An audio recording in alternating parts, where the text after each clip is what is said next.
Niya si Sir Jan, tsaka si Ma'am Mikay. May komosyon na nangyari po sa amin dalawa.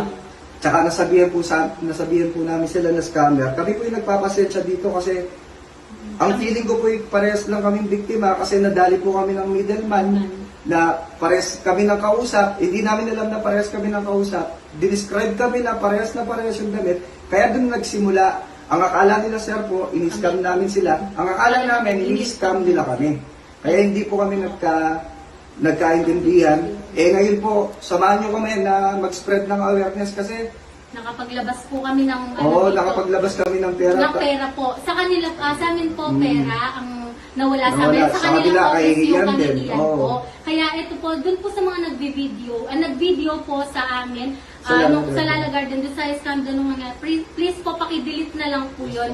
Kasi po, pare-parehas po kaming biktima. Both parties are victims here. Tsaka inaayos na po namin ngayon to. Nandito kami sa police station. Nakita na po namin kung ano po yung naging problema talaga. Kaya yun po sana yung gusto namin na iparating sa inyo.